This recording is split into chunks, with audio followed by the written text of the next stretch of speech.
कर्जमाफीच्या विविध योजनांमधून वंचित राहिलेल्या शेतकऱ्यांचा नव्या कर्जमाफी योजनेत समावेश करावा, आयकर भरणाऱ्या शेतकऱ्यांनाही कर्जमाफीचा लाभ द्यावा, तसंच मयत शेतकऱ्यांच्या वारसांना कर्जमाफीचा लाभ मिळावा या प्रमुख मागण्यांसाठी स्वाभिमानी शेतकरी संघटना आंदोलन छेडणार असल्याची माहिती संघटनेचे संस्थापक अध्यक्ष रविकांत तुपकर यांनी दिली आहे।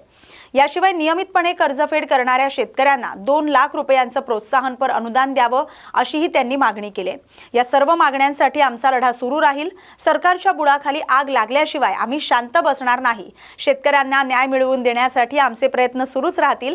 गरज पडल्यास सरकारच्या मंत्र्यांना रस्त्यावर फिरता येणार नाही अशा स्वरूपाचं तीव्र आंदोलन उभं करू असा इशारा रविकांत तुपकर यांनी दिलाय।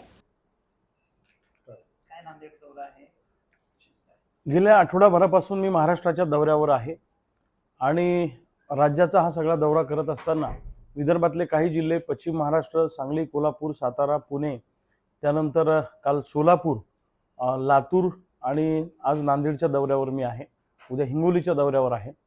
महाराष्ट्रातल्या शेतकऱ्यांसाठी सरकारनं जी काही अहिल्यादेवी होळकर कर्जमुक्ती योजना आणली, या योजनेमध्ये मोठ्या प्रमाणामध्ये त्रुटी आहेत आणि या योजनेमुळे 56 लाख शेतकऱ्यांचं सिबिल खराब होणार आहे। सरकारने असं म्हटलं की मुद्दल सरकार देणार आणि व्याज मात्र बँकांनी राईट ऑफ करायचं, सोडून द्यायचं, अशा पद्धतीचे निर्देश सरकारने दिलेले आहेत। पण बँका मात्र वरचे पैसे भरण्यासाठी शेतकऱ्यांकडे तगादा लावत आहे। आमचं एकच म्हणणं आहे की तुम्ही म्हटलं होतं की 2 लाखापर्यंत आम्ही सरसकट कर्जमाफी देऊ, तर जो दिलेला शब्द तुम्ही पाळला पाहिजे। आता वरचं व्याज बँका राईट ऑफ करणार म्हणजे सोडून देणार, म्हणजे त्या शेतकऱ्याच्या खात्यामध्ये समझोता हा शब्द येणार आणि त्याचं सिबिल खराब होणार।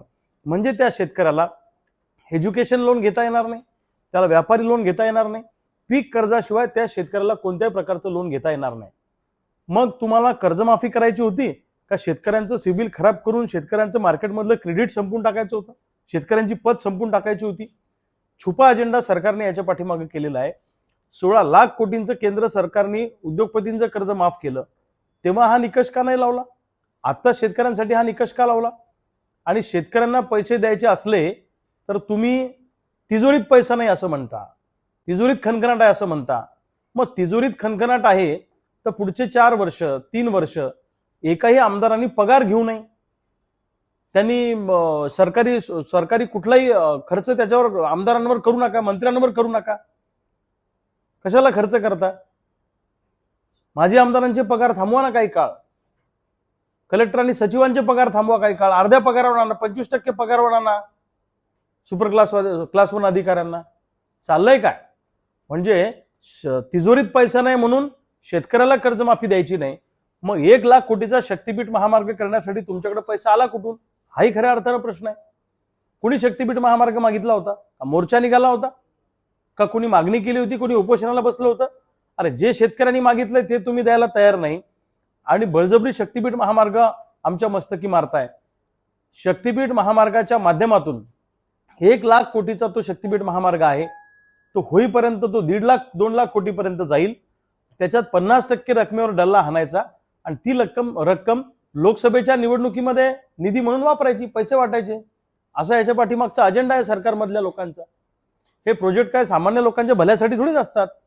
हे प्रोजेक्ट सत्ताधारी पक्षाच्या लोकांना फंड उभा करण्याचं एक साधन आहे, त्याच्यातनं पैसा हाणता येतो, तो कोणाच्या लक्षात येत नाही। म्हणजे सामान्य माणसाच्या खिशावर दरोडा घालण्याचं काम हे सरकार त्या ठिकाणी करत आहे। आमचं म्हणणं आहे शक्तीपीठ महामार्ग थांबवा, समृद्धी महामार्ग झाला। मुंबईला जायचं आमचं 2 तासाचं अंतर कमी झालं, 11 तास लागत होते 9 तासात आम्ही जातो, 10 तास लागत होते 8 तासात जातो, 7 तासात जातो, इतकंच झालं ना। शेतकऱ्यांचं एक्सपोर्ट किती वाढलं, शेतकऱ्यांच्या जमिनी गेल्या, शेतकऱ्यांचा शेतमाल किती निर्यात होतो, कोणत्या बंदरावर आमचा शेतमाल चालला? अजिबात नाही।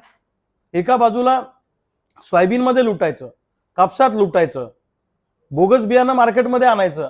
तुमच्या नांदेड जिल्ह्यामध्ये आणि हिंगोली जिल्ह्यामध्ये मोठ्या प्रमाणामध्ये आंध्र प्रदेश आणि तामिळनाडूतून बोगस कंपन्या काम करतायत, बोगस सीड्स कंपन्या या भागामध्ये मोठ्या प्रमाणात आहेत बॉर्डरी असल्यामुळे।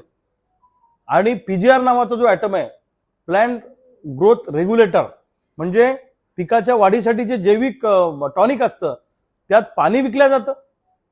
हिंगोली जिल्ह्यात 750 कंपन्या आहेत, तुमच्या जिल्ह्यात सुद्धा 700-800 कंपन्या आहेत। या बोगस कंपन्या कुणाच्या आशीर्वादाने चालतायत?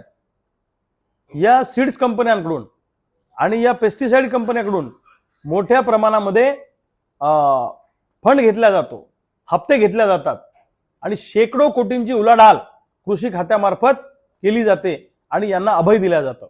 म्हणून आमचं म्हणणं आहे की 1966चा जो सीड ऍक्ट आहे त्या सीड ऍक्ट मध्ये बदल करा आणि कठोर शिक्षेची तरतूद करा. ज्यांनी बोगस बियाणं शेतकऱ्याला विकलं त्याला जन्मठेपेची शिक्षा लागली पाहिजे, त्याची दिंड निघाली पाहिजे मार्केटमधून, कारण त्यांनी सामान्य माणसाच्या जीवनाशी खेळ करण्याचं काम केलेलं आहे.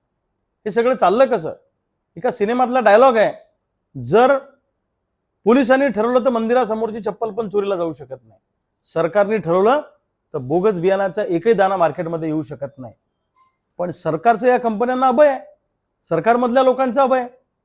मी पुढच्या आठवड्यामध्ये कोणते कोणते कृषी विभागाचे राज्य पातळीपासून खालच्या पातळीपर्यंत कोणते कोणते अधिकाऱ्यांचे किती किती हप्ते ठरलेले आहेत हे मी पुराव्यासहित सांगणार आहे. पुण्यात येऊन दाखवतो गंमत त्यांना काय आहे ते. महाराष्ट्रातल्या शेतकऱ्यांच्या पुत्रांची ताकद काय एकदा दाखवून देऊ.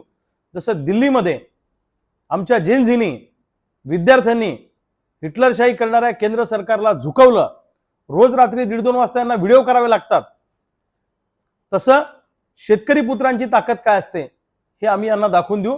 या सरकारला सुद्धा झुकायला आम्ही भाग पाडू. आमची मागणी एकच आहे, येणाऱ्या काळामध्ये सोयाबीनला उत्पादन खर्चावर आधारित भाव मिळाला पाहिजे, कापसाला चांगला भाव मिळाला पाहिजे, ऊसाची एक रकमी FRP आणि त्याच्यात वरतून 500 रुपये अजून दुसरा हप्ता शेतकऱ्यांना मिळाला पाहिजे. त्याचबरोबरीने दुधाचे दर वाढले पाहिजे, कांद्याचा प्रश्न सुटला पाहिजे. या सगळ्या विविध पिकांच्या शेतकऱ्यांसाठी एक व्यापक जनआंदोलन या महाराष्ट्रामध्ये कसं उभं राहील या दृष्टीनं आमचा सगळा हा दौरा सुरू आहे. आम्ही वेगळ्या शेतकरी नेत्यांशी बोलतोय, चळवळीतल्या कार्यकर्त्यांशी बोलतोय, तरुणांशी बोलतोय. निश्चितपणे प्रचंड राग शेतकऱ्यांच्या मनामध्ये आहे.